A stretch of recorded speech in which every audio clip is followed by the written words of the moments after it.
My son Branson was the victim. Now Branson's family and friends are victims. We are survivors of a murder. We're the reality check. Michael Bloomberg does not have permission to hijack my tragedy. This law would not have prevented what happened to my son. If that criminal wants a gun, he's going to go get a gun, period.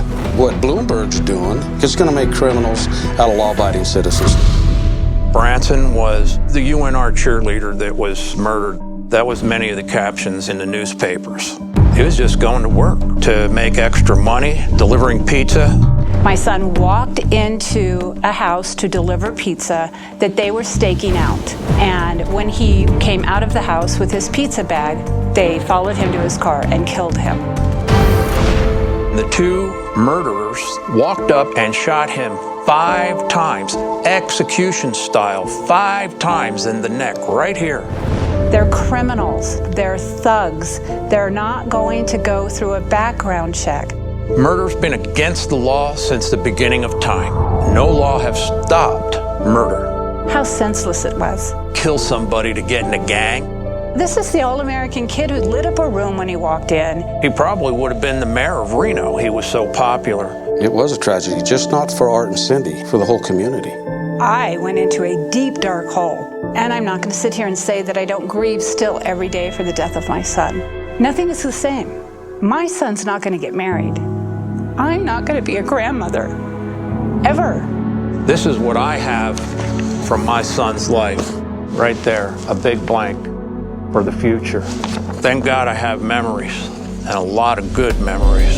But if I can't stand up and fight for gun rights, fight for my Second Amendment, then who can?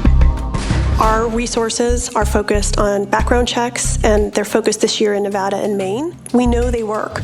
They don't hear my story. My voice is saying that we don't need more gun laws. The gun that was used to kill Branson was obtained through a methamphetamine deal.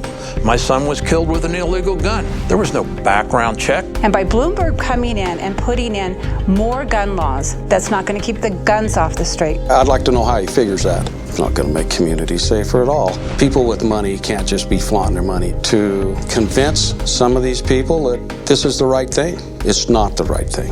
I can tell you that Art and Cindy is living proof that that's not going to work. If you're at a gun range and you want to trade guns, you commit a misdemeanor, and the second time it's a felony. Come on. Under this law, we need to go and find a gun dealer and do a background check on you so you can use my gun. And then when you're through, we need to go back and pay another fee and find that gun dealer again and transfer those guns back into my name.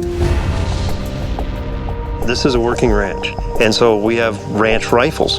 And if this passes, an employee will not have the ability to have a ranch gun in their vehicle without first going down and talking to a firearms dealer to do a transfer to them. Then at the end of the day, they'd have to transfer the gun back to them. It gains nothing. That's not going to protect anybody.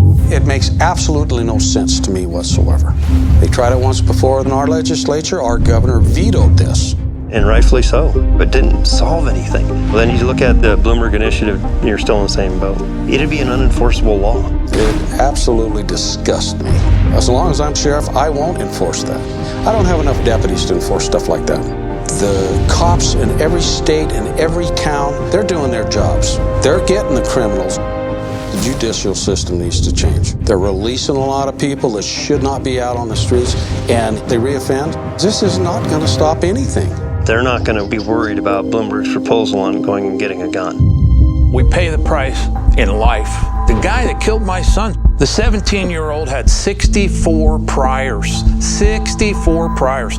2 home invasions with a deadly weapon, one at age 9 and one at age 11. The other, the 21-year-old, he had 2 felony convictions and they both had guns. That's the system's justice. It's not about expanding background checks. They've got their goals set. The goals are is to disarm the United States citizens. And I think they're trying their doggonedest to do it. Leave the guns alone. It's a confiscation of rights. And if you're disarmed, you're not a citizen, you're a subject, and you're subject to being a victim. I'm not going to sit back and be a victim. The only way we win is by voting, is by voicing our opinions. We have to vote and we have to vote no on question 1. I think Bloomberg should take his money and himself and go home. We do not need this in the state of Nevada. I don't think we need this in any state, period. I don't think that you should be rewriting the Second Amendment of our Constitution. Do you not understand what the word infringed means? Second Amendment will not be infringed. Once you start whittling away at our constitutional rights, state by state, you're in dangerous territory. My wife and I belong to a very exclusive fraternity, parents of murdered children. I hope that people listen. This can happen to anybody. It is the criminals, and we have to address the criminal element in this country, not a gun issue, not the Second Amendment. I'm going to stand up and fight this fight as long as I possibly can.